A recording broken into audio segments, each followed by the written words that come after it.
ఎన్నో రకాలైనటువంటి విశ్వాస యాత్రలు, అనేకమైనటువంటి పోరాటాలు, వీటన్నిటిలో దేవుడు మనతో కూడా ఉండే దేవుడు. అందుకని యెషయా గ్రంథకర్త అంటాడు, దేవుడు మాతో ఉన్నాడు.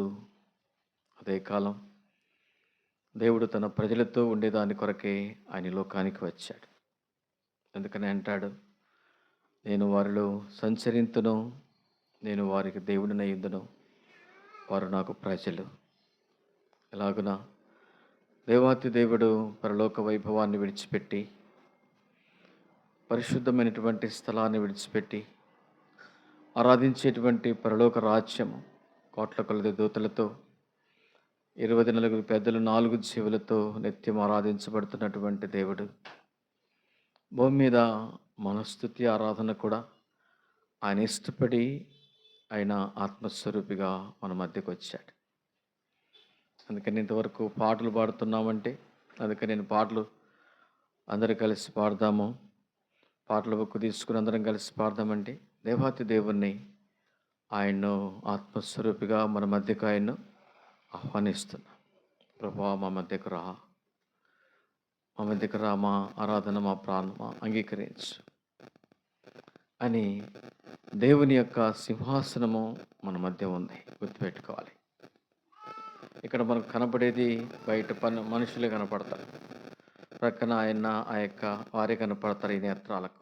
కానీ భౌతికమైనటువంటి నేత్రాలతో మనం చూసినప్పుడు తప్పకుండా ఆయన సింహాసనం మనకు కనపడుతుంది. అందుకనే భక్తుడైనటువంటి యోహాను కూడా ప్రకటన గ్రంథం 4వ అధ్యాయంలో ఆయన అంటాడు, అంతటా నేను ఆత్మవశుడనైతేనే అంటూ అక్కడ పరలోకములో జరిగేటువంటి ఆరాధన క్రమాన్ని ఆయన స్పష్టంగా చూస్తున్నాడు. అధ్యాయం 4వ అధ్యాయంలో ఎక్కువగా మనకు కనపడేది ఆ సింహాసనము, ఆ సింహాసనము, ఆ సింహాసనం అని ఆ మాట దాదాపు చాలాసార్లు మనకు కనపడుతుంది. ఎందుకంటే ఆత్మీయ నేత్రాలతో మనం చూసినప్పుడు తప్పకుండా ఆయన సింహాసనాసీనుడుగా మన మధ్య ఉన్నాడనేటువంటి విషయం మనకు అర్థమైపోద్ది. భౌతికమైనటువంటి నేత్రాలు మనం చూస్తాం కాబట్టి అర్థమే మనకి ఏం అంతు పట్టదు, అర్థం కాదు. ఎప్పుడు వెళ్ళిపోదామా, వాచ్కి వెళ్ళి చూడము, టైంకి వెళ్ళి చూడము, ఎవరు వచ్చారో ఎవరు పోయారు గుర్తుపెట్టుకోవాలి. గుమ్మములో మనము దేవుని సన్నిధికి మెట్లెక్కి వచ్చిన వెంటనే దేవుని ఆత్మ ప్రేమతో మనల్ని ఆహ్వానించి అంతటి నేను ఆత్మవశుడను అనేటువంటి అనుభవంలోనికి నడిపిస్తుంది. అర్థమే. అందుకని బయట ఒక మంచి వాక్యం ఉంది, మెట్లెక్కేటప్పుడు కనపడుతుంది. ఎవరైనా గమనించారా? మెట్లెక్కేటప్పుడు ఒక వాక్యం ఉంది, అర్థందా? ఏ వాక్యం ఉంది చెప్పండి, చెప్తారా? Very good. ఎక్కడికి ఎక్కిరమ్మో, ఏముంది? ఎక్కడికి ఎక్కిరమ్మో చదవలే, అర్థందా? ఈ వాక్యాలన్నీ నిజంగా అలంకరణ కొరకు కాదు, దేవుడి వాక్యాలతో మాట్లాడతాడు. దేవుని మహాకృప చేత మన సహవాసంలో సిలువ గుర్తులుండవు, యేసుప్రభు బొమ్మలుండవు, దండలుండవు, ఊదిబత్తెలుండవు, ఇంకా ఏముండవు. అర్థంగా ఆది యందు వాక్యం ఉండెను, వాక్యమే దేవుడు. వాక్యమైనటువంటి దేవుడు నీతో మాట్లాడడానికి ఆయన నేను రక్షించుకున్నాడు. వాక్యమే దేవుడు అనే మాట మనం జ్ఞాపకం చేసుకోవాలి. ఆ మాట ఎక్కడుంది చెప్పగలరా? వాక్యమే దేవుడు. అందుకని మన మందిరాల్లో ఎక్కువగా వాక్యాలే కనపడతాయి. పటాలు కానీ బొమ్మలు కానీ, అర్థందా? యేసయ్య బొమ్మ అనేది ఇంటి ఆలేసుకున్నట్టుగా ఎంటికలు చుట్టేసుకొని, అర్థందా? అది చిత్రకారుని యొక్క అర్థందా ఆయన జ్ఞానం కొద్ది అలాగ రాశాడు. అందుకనే ఆయనను వర్ణించడానికి మానవాళికి తరం కాదు. అందుకని ఒక భక్తుడు అంటాడు, ఆకాశము నా సింహాసనము, భూమి నా పాదపీఠము. భూమి ఏమో ఆయన పాదపీఠం అంట, ఆకాశమేమో ఆయన సింహాసనం అంట. ఆయన కూర్చుంటే, ఆకాశంలో కూర్చుంటే పాదపీఠము కాళ్ళు భూమి మీదకి పడతాయంట. మనం ఆలోచన చేస్తే ఆయన లేచి నిలబడితే ఎట్టుంటాడు, ఎంత పెద్దోడు, అంతపడుతుందా మనకు? అంత అర్థమైద్దా? ఆకాశము నా సింహాసనము, భూమి నా పాదపీఠం. ఆయన ఇంకొకసారి లేచాడు అనుకో, మన మానవ జ్ఞానంతో అర్థం చేసుకుంటే కాదు. అందుకని ప్రకటన 1వ అధ్యాయంలో ఆయన యొక్క వర్ణనను గురించి ఆయన భక్తుడైనటువంటి యోహాను స్పష్టంగా రాస్తాడు. ఒక్క మాట చెప్పాలంటే, భౌతికమైనటువంటి నేత్రాలతో మనము ఎంతవరకు ఆలోచన చేసినా కొన్నిసార్లు మనకి ఏమి ఆత్మకార్యాలు అంతుపట్టం. ఈ దినాల్లో చాలామంది భౌతికమైనటువంటి పరిస్థితులను ఎక్కువగా నిజంగా చూస్తూ ఉంటారు. భౌతికమైన పరిస్థితులు అంటే అర్థందా, ఒక 1000 మంది ఉంటే బాగుండు, ఒక 500 మంది ఉంటే బాగుండు, అర్థందా, ఎంతమంది వస్తారు, తక్కువ మంది అంతేనా అనుకుంటాం. ఒకటి జ్ఞాపకం చేసుకోండి, అందుకనే భౌతికమైనటువంటి పరిస్థితిని దేవుడు ఎప్పుడు ఇష్టపడు. దేవుని యొక్క సంఘం ఏంటంటే, ఆయన యొక్క సంఘం గుర్తుపెట్టుకోండి. మొట్టమొదటిగా ఆయన సంఘం భూమి మీద ఎంతమంది చెప్పండి? యేసు ప్రభువారు ఆయన మరణానికి వెళ్ళకముందు, ఆయన సిలువకు వెళ్ళకముందు ఈ లోకంలో ఆయన సంపాదించుకున్నటువంటి ఆత్మలు ఎన్నండి? ఆయన శిష్యులు ఎంతమంది? 12 మంది. దేవుని సంఖ్య, దేవుని యొక్క సంఘము 12 మంది. అయితే 12 మందిని దేవుడు ఏమంటాడంటే, ఎక్కడ 2 లేక 3 నా నామం పేరిట కూడి ఉంటారో వారి మధ్య నేను ఉంటానంటాడు. అర్థందా? 2 లేక 3 ఉన్నారనుకో, వారి మధ్య నేను ఉంటాను అంటాడు దేవుడు. మనము ఒక 2 వచ్చిందనుకో, కొంతమంది ఏం చేస్తారు, ఇంకెవరు రాలేదు గుమ్మంలో, వెళ్ళిపోదాం పాయింట్కి. అది మన యొక్క జ్ఞానము. దేవాతి దేవుడు ఎందుకన్నమాట, ఎక్కడ 2 లేక 3 నా నామం పేరిట కూడి ఉంటారో వారి మధ్య నేను ఉంటా. నా తలంపు ఏంటంటే, భౌతికమైనటువంటి నేత్రాలతో కనపడేటువంటి ప్రతిదీ కూడా నీ ఆత్మ కార్యాలకు కొన్నిసార్లు అభ్యంతరం కలిగిస్తుంది. అందుకని రక్షించబడినటువంటి దేవుని ప్రజలముగా మనం చూడాల్సింది ఏంటంటే, అందుకని బయట ఒక వాక్యం ఉంది, ఇక్కడికి ఎక్కిరమ్మో ఇక మీదట జరగవలసిన వాటిని మీకు చూసారా, ఎంత మంచి మాట వచ్చిందండి. ఇక్కడికి ఎక్కిరమ్మో, ప్రభువా నేను ఎక్కొచ్చానయ్యా, నాతో మాట్లాడా, నేను ఎక్కొచ్చాను, జరగవలసినవి నాకు తెలియచేయ్యా. ఆ మాట ప్రార్థన చేస్తాం ఎప్పుడన్నా. ఇక మీద జరగవలసిన వాటిని నేను మీకు తెలియజేస్తానని సెలవిచ్చినటువంటి దేవుడు జరగవలసినటువంటి వాటన్నిటిని తెలియచేయడానికి నిన్ను రక్షించుకున్నాడు. ఆయన నామ ఘనత కొరకు నిన్ను ఏర్పరచుకున్నాడు.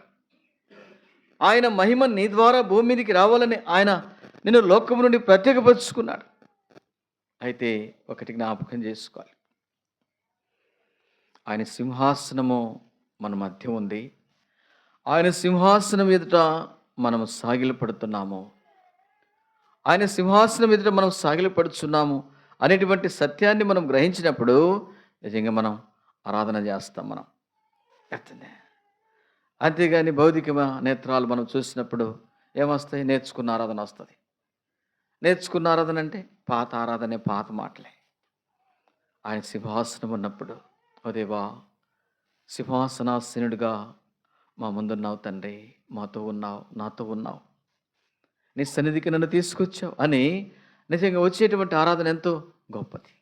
ఉదయకాల సమయంలో మనం కూడా దేవుని సన్నిధికి వచ్చిన వెంటనే నిజంగా ఆయన సన్నిధి మనతో కూడా ఉంది. అందుకనే ఆయన సన్నిధిని అనుభవించేటువంటి ధన్యత దేవుడు నీకిచ్చాడు. ఆయన సన్నిధిని అనుభవించలేని దుస్థితి నిజంగా మనకొద్దు.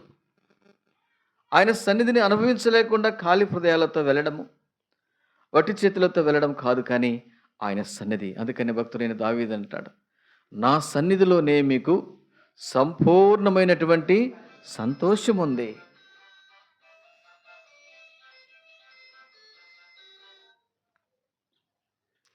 నా సన్నిధిలోనే మీకు సంపూర్ణమైనటువంటి సంతోషం ఉంది. సరే, ఏంటి ఆయన సన్నిధి? సంపూర్ణమైనటువంటి సంతోషం ఆయన సన్నిధిలో ఉందంట. ఏంటి ఆయన సన్నిధి? ఇంతకాలం రక్షించబడినాం మనం. అసలు ఆయన సన్నిధి అంటే ఏంటి? ఆయన సన్నిధి అంటే ఏంటి? ఎరిగామా మనం ఎప్పుడన్నా? ఆయన సన్నిధి అని అంటే గుర్తుపెట్టుకోవాలి, దేవుని యొక్క సన్నిధి. ఆయన సన్నిధి యొక్క సంతోషాన్ని భక్తుడైన దావీదు ఎరిగి ప్రభును గనపరిచాడు. ఆయన సన్నిధి అంటే ఆయన సింహాసనము మన ముందు ఉంది. ఆత్మస్వరూపిగా ఆయన మన మధ్య ఉన్నాడు, మనతో ఉన్నాడు, ఆయన మనతో ఉన్నాడు. అందుకని దేవుడు ఆత్మ గనుక ఆయనను ఆరాధించువారు ఆత్మతోనూ, దేవుడు ఆత్మ, దేవుడే ఆత్మ. ఆత్మదేవుడు నిజంగా మన మధ్యనే ఉన్నాడు ఆత్మస్వరూపిగా. ఆయన యొక్క మంచితనాన్ని, ఆయన యొక్క గొప్పతనాన్ని, ఆయన యొక్క స్థితిగతులను మనం ఎరిగితే మనం తప్పకుండా ఆరాధించకుండా మౌనంగా ఉండలేం. మనం తప్పకుండా ఆరాధించకుండా మౌనంగా ఉండలేం. ఆరాధించడానికి ఆయన ఎవరో ఎట్టివాడో మనం ఎరగకపోతే ఆయన ఎలాగోనో ఆరాధన చేస్తామండి. ఆయన ఎట్టివాడు, ఆయన గొప్ప దేవుడు, సర్వాధికారి అయినటువంటి దేవుడు, సర్వ సృష్టికి ఆది సంభూతుడైనటువంటి దేవుడు, సమస్తమును మహత్తుగల మాట చేత కలుగచేసినటువంటి దేవుడు, ఆయన సర్వాధికారి, సర్వంతర్యామి. ఆయన నేను ఉన్నవాడను, అనువాడను, ఉండునన్నవాడనని సెలవిచ్చినటువంటి దేవుడు మోషేతో. భూత వర్తమాన భవిష్యత్ కాలంలో సర్వాధికారి అయినటువంటి దేవుడు, 24 పెద్దలు 4 జీవులతో ఆరాధించబడుతున్నటువంటి దేవుడు. ఆయన ఆశ్చర్యకరుడు, ఆలోచనకర్త, బలవంతుడైనటువంటి దేవుడు, నిత్యుడు తండ్రి, సమాధానకర్త. నిజంగా అందుకని భక్తుడైన యోబు అంటాడు 19:25 యోబు గ్రంథం, నా విమోచకుడు సజీవుడు. సజీవుడైనటువంటి దేవుడు సజీవుల గుంపులో చేర్చి ఈ నూతన సంవత్సరము 2026 సంవత్సరము తిరిగి 2వ ప్రభుదినంలోనికి మనల్ని నడిపింపజేస్తూ వచ్చాడు, మనల్ని బ్రతికింపజేస్తూ వచ్చాడు. నా విమోచకుడు సజీవుడు. సజీవుడైనటువంటి దేవుడు, సృష్టికర్త అయినటువంటి దేవుడు నీ పక్షాన చేసినటువంటి కార్యాలేంటి? మన పక్షాన చేసినటువంటి కార్యాలేంటి? ఆయన మనకు ఏమై ఉన్నాడు? ఆయన మనం ఎందుకు ఆరాధన చేయాలి? ఆయన ఎందుకు గణపరచాలంటే రండి కొన్ని విషయాలు మనం చూసుకొని మనం ఆరాధనలోకి వెళ్దాం. గలతీలకు రాసిన పత్రిక మొదటి అధ్యాయం, గలతీలకు రాసిన పత్రిక మొదటి అధ్యాయము 4వ వచనాన్ని చదువుదాం. మన తండ్రి అయిన దేవుని చిత్త ప్రకారము క్రీస్తు మనలను ప్రస్తుతపు దుష్ట కాలములో నుండి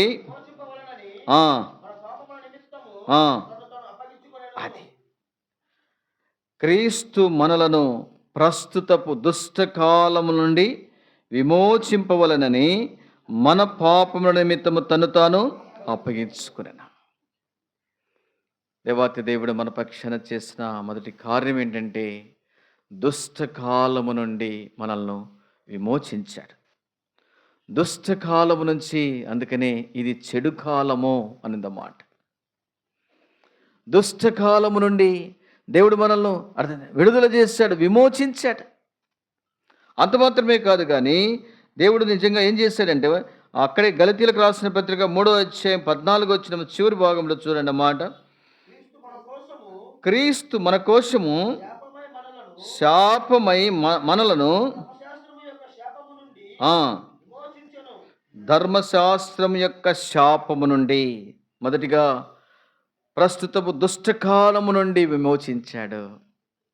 దుష్టకాలము నుంచి ప్రభు మనకు విమోచన కలగజేస్తూ వచ్చాడు. రెండవదిగా మనం చూస్తే శాపము నుండి, శాపము పాపాన్ని బట్టి శాపానికి గురైతూ వచ్చాం. పాపము ద్వారా వచ్చు జీతము మరణము, ఆ మరణమే నిత్య నరకము, భయంకరమైనటువంటి అగ్నిగుండము. పాపాన్ని బట్టి శాపానికి నిజంగా మనం గురైతూ వచ్చాం. అయితే దేవుడు శాపము నుంచి మనల్ని విడిపిస్తూ వచ్చాడు. అర్థం దేవా, నేను కూడా స్వభావ సిద్ధంగా దేవుని ఉగ్రతకు పాత్రుడను, శాపానికి శాపగ్రస్తుడను. అర్థం నా కొరకై నువ్వు ఈ లోకానికి వచ్చి నన్ను విమోచించే దాని కొరకై దుష్టకాలము నుంచి ప్రస్తుత దుష్టకాలము నుంచి నన్ను విమోచించి మన పాపల నిమిత్తమై తను తాను అప్పగించుకొనెను. దుష్టకాలము నుండి ఆయన మనల్ని విడుదల దయచేస్తూ వచ్చాడు. రెండవదిగా చూస్తే శాపము నుండి ఆయన మనల్ని విడిపిస్తూ వచ్చాడు. ఇంకా మనము ముందుకెళ్తే తీతు పత్రిక చూడమాట, తీతు పత్రిక 2వ అధ్యాయము, తీతు పత్రిక 2వ అధ్యాయము 14 వచనం చూడమాట. సమస్తమైన దుర్నీతి నుండి మనలను విమోచించి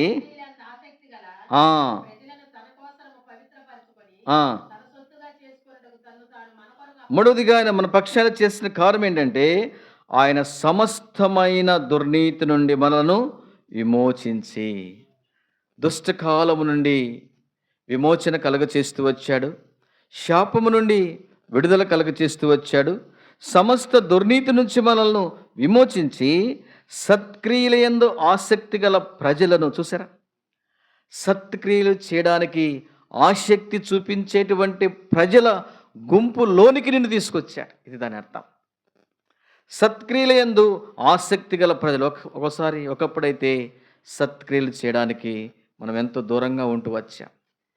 సత్క్రియలు కనుక మంచి కార్యానికి దూరంగా ఉంటూ వచ్చాం.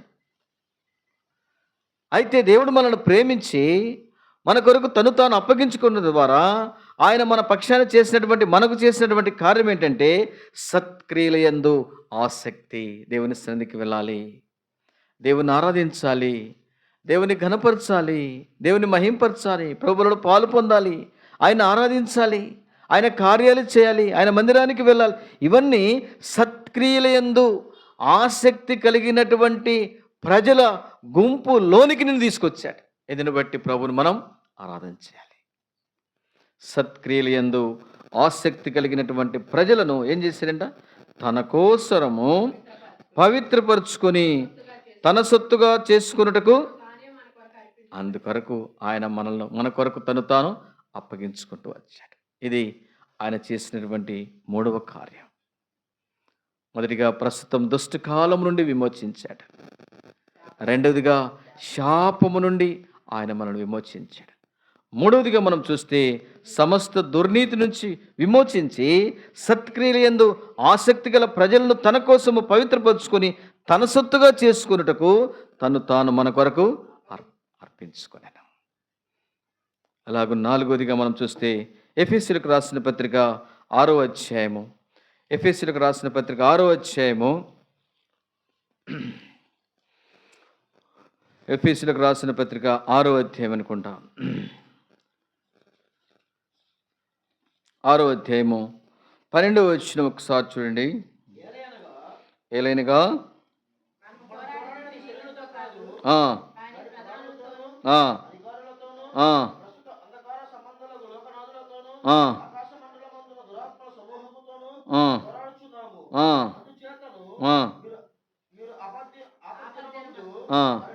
క్షమించండి. రోమిలకు రాసిన పత్రిక 6వ అధ్యాయం 13వ వచనం చూడండి. రోమిలకు రాసిన పత్రిక 6వ అధ్యాయం 13వ వచనం. రోమ 6వ అధ్యాయము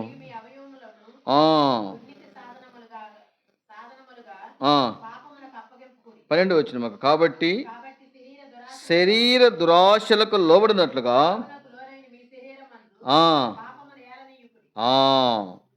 మరియు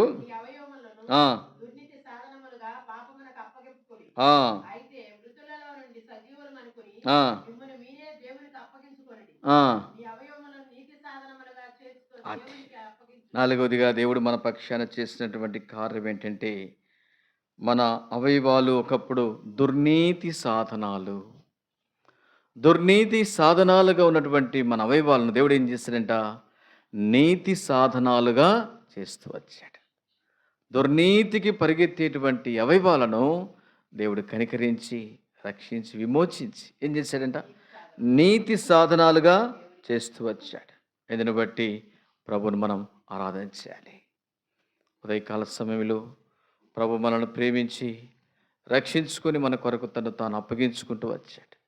అర్థం. మొదటిగా దుష్టకాలము నుంచి ఆయన మనల్ని ఏం చేశాడంట? విమోచించాడు. రెండవదిగా మనం చూస్తే శాపము, పాపాన్ని బట్టి శాపానికి గురైతూ వచ్చాం. పాపం మనల్ని శాపంలోనికి తీసుకెళ్ళింది. శాపము నుండి ఆయన మనల్ని విడిపిస్తూ వచ్చాడు. మూడవదిగా ఆయన ఏం చేశాడు? సమస్త దుర్నీతి నుండి విమోచన. నాలుగవదిగా సత్క్రియలందు ఆసక్తి కలిగినటువంటి ప్రజలను, సత్క్రియలందు ఆసక్తి కలిగినటువంటి ప్రజల గుంపులోనికి మనల్ని తీసుకొచ్చాడు. ఐదవదిగా మనం చూస్తే దుర్నీతి సాధనాలుగా ఉన్నటువంటి మన వైవాలను నీతి సాధనాలుగా. ఇప్పుడు చేస్తామా దుర్నీతి? ఇప్పుడు ఏమంటాం? దేవుని మందిరానికి వెళ్ళాలి, ప్రార్థన చేసుకోవాలి, దేవుని సన్నిధికి వెళ్ళాలి. అదే కాలం దేవుని మందిరంలో ఏం జరుగుతుంది? ఏదైనా విజ్ఞాపన ప్రార్థన, ఏదైనా సంఘ ప్రార్థన, ఏదైనా ఉపవాస ప్రార్థన, అది నీతికి సాధనాలుగా చేస్తూ వచ్చాడు. ఒకప్పుడు ఈ సాధనాలు, ఈ అవయవాలు ఎక్కడున్నాయంట? మన ఇష్టానుసారంగా లోకంలో సంచరిస్తూ ఉన్నాయి. మన ఇష్టానుసారంగా శరీర దురాశను అనుసరించి మునుపు నడుచుకుంటురి. శరీరం యొక్క దురాశను అనుసరించి మునుపు నడుచుకుంటురి. ఇప్పుడైతే ఓ దేవా, నీతి సాధనానిగా నిజంగా నా అవయవాలను మీరు లోపరుచుకుంటూ వచ్చారు. దాని కొరకే నీవు అప్పగించుకుంటూ వచ్చావు, నీతి సాధనాలుగా చేస్తూ వచ్చా. ఇందును బట్టి నేను నిన్ను ఆరాధన చేస్తా. అదే కాల సమయంలో ప్రభు మనల్ని ప్రేమించి లోకము నుండి ప్రత్యేకపరుచుకొని ప్రభు ఇచ్చిన రక్షణ ఎంతో గొప్పది. ప్రేమైన సహోదరుడా, సహోదరి, ప్రేమైన తల్లి, నిజంగా దేవుడు నిన్ను ప్రేమించి నీకు ఇచ్చిన రక్షణ, అంత్య దినాల్లో, ఆయన రాకడ దినాల్లో రక్షణ ఎంతో గొప్పది. ఇంత గొప్ప రక్షణ, ఇంత గొప్ప రక్షణ నీకు ఇచ్చాడు దేవుడు. ఆయన నిన్ను ప్రేమించి లోకము నుండి ప్రత్యేకపరచుకొని ఆయన రాజ్యానికి వారసులుగా, ఆయన మహిమకు నిజంగా వారసురాండ్రుగా నిన్ను చేస్తూ వచ్చాడు. పర సంబంధమైన ప్రతి ఆశీర్వాదం, తేజో మహిమ నిలిచేటువంటి పరిశుద్ధుల స్వాస్థ్యానికి ఆయన మనల్ని సిద్ధపరుస్తున్నాడు. ఆయన మనల్ని ప్రేమించి ఆరాధించేటువంటి గుంపులోనికి మనల్ని తీసుకొచ్చాడు. పరలోకములో నిత్యము ఆరాధన, పరలోకములో నిత్యము ఆయనకు మహిమ. అలాంటి గుంపులోనికి ప్రభు మనల్ని తెచ్చాడు. ఇలాంటి శ్రేష్టమైన అనుభవంలోనికి వెళ్ళక ముందు మనం ఎలా ఉన్నామంటే, దుష్ట కాలములో నుండి మనల్ని ఆయన విమోచించాడు. ఒకప్పుడు ప్రభువా, దుష్ట కాలంలో ఉన్నాను. ఏంటి ఆ దుష్టకాలం? శరీరం యొక్కయు మనస్సు యొక్కయు ఇచ్చలు నెరవేర్చుకుంటూ, శరీరం యొక్కయు మనస్సు యొక్కయు ఇచ్చలు నెరవేర్చుకుంటూ స్వభావ సిద్ధంగా దేవుని ఉగ్రతకు పాత్రుడు తండ్రి. ఇలాంటి నన్ను ప్రేమించి నన్ను విమోచించావు తండ్రి. అంత మాత్రమే కాదు కానీ వాటి ద్వారా భయంకరమైనటువంటి శాపానికి గురయ్యాను. శాపము నుండి నన్ను విమోచించావు, విడుదల చేశావు తండ్రి. భయంకరమైనటువంటి శాపగ్రస్తమైనటువంటి నా బ్రతుకును నిజంగా విడుదల చేసి ఆశీర్వాదానికి నన్ను వారసునిగా చేస్తూ వచ్చా, వారసురాలుగా చేస్తూ వచ్చా. ఇందుకొరకాయ స్తుతిస్తాను. మూడవదిగా మనం చూస్తే దుర్నీతిలో నిజంగా ఉన్నటువంటి నన్ను సమస్త దుర్నీతి నుంచి విడిపిస్తూ వచ్చా. వాటి ద్వారా సమస్త దుర్నీతితో నిజంగా పొరలాడుతున్నాను. అందుకనే పాడబాడుతూ వచ్చాం. పంది వలె పొర్లిన నన్ను, కుక్క వలె తిరిగిన నన్ను ప్రేమతో చేర్చుకుంటేవి. నిరక్తమే నిరక్తమనే పాటలు వచ్చిన ముందన్నమాట. దుర్నీతికి అంటుందా, సమస్తమైన దుర్నీతి నుంచి మనల్ని విడిపిస్తూ వచ్చాడు. భయంకరమైనటువంటి పాపము సమస్త దుర్నీతిలోనికి మనల్ని తీసుకొచ్చింది. దేవుని మహాకృప చేత సమస్త దుర్నీతి నుంచి ఆయన మనల్ని విమోచించాడు. అంత మాత్రమే కాదు కానీ సత్క్రియల యందు ఆసక్తి. చూసారా, ఇది చాలా శ్రేష్టమైన మాట. సత్క్రియలు చేయడానికి, మంచి క్రియలు చేయడానికి, దేవుని ఆరాధించడానికి, దేవుని సన్నిధికి రావడానికి, ప్రభువుకు మనల్ని మనం అప్పగించుకొని, అన్నా ప్రైజ్ ది లార్డ్, అన్నా వందనాలు, అన్నా నిజంగా ఎంతో సత్క్రియలు యందు ఆసక్తి కలిగినటువంటి ప్రజలుగా దేవుడు మనల్ని చేస్తూ వచ్చాడు. ఒకప్పుడైతే సత్క్రియలకు దూరంగా ఉంటూ వచ్చాం, సత్క్రియలు యందు ఆసక్తి కలిగినటువంటి నిజంగా ప్రజలలో నన్ను కూడా ఒకదానిగా చేశావు. ఎందుని బట్టి నిన్ను ఆరాధిస్తా. అంత మాత్రమే కాదు కానీ నిజంగా మన అవయవాలు ఎలా ఉన్నాయంటే దుర్నీతికి సాధనాలుగా ఉంటూ వచ్చాయి. దేవుడు ప్రేమించి నీతి సాధనాలుగా చేస్తూ వచ్చాడు. నీతి సాధనాలుగా చేస్తూ వచ్చాడు. ఇందుని బట్టి ప్రభువును మనం ఉదయకాల సమయంలో, ఓ దేవా, ఒకప్పుడు నా స్థితి కూడా ఇలానే ఉంటుంది. లోకములో పాపముల చేత, అపరాధముల చేత పడి చెడిన నా బ్రతుకుని బాగు చేయటి కొరకాయి మీరు ఈ లోకానికి వచ్చారు. నా కొరకు మిమ్మల్ని మీరు అప్పగించుకుంటూ వచ్చారు. నా కొరకు సెలవులో మీరు చేసిన బలియాగం తండ్రి, సెలవులో మీరు చేసినటువంటి బలియాగం, నీ రక్తమంతా నా కొరకు దారులుగా చెందించి నా ప్రతి పాపమును కడిగి దూరస్తునైనటువంటి నన్ను సమీపస్తునిగా నీ ఇంటివానిగా చేసుకున్నావు. నీ రాజ్య వారసునిగా చేసుకుంటూ వచ్చా. సత్క్రియలందు ఆసక్తి కలిగినటువంటి ప్రజలలో నన్ను కూడా చేరుస్తూ వచ్చా. ఇలాగున నీతి సాధనాలుగా నా అవయవాలను ప్రభువా మీరు మార్చినందుకు మిమ్మల్ని ఘనపరుస్తాను. ఇంతగా నన్ను ప్రేమించిన నా దేవునికి నేనేమి చెల్లించగలను ప్రభు? ఇంత గొప్ప రక్షణ, ఈ రక్షణలో నాకు ఇస్తున్నటువంటి శ్రేష్టమైనటువంటి పరసంబంధమైన ప్రతి ఆశీర్వాదాన్ని కొరకై మిమ్మల్ని స్తుతించి ఘనపరుస్తున్నానని దేవుని సన్నిధానంలో మనం 1-2 మాటలతో ప్రభువుని మనం ఆరాధన చేద్దాం. మోకరించండి, ఆరాధనలోకి వెళ్దాం. ఒక చిన్న పల్లవి వాడుకొని మనం ఆరాధన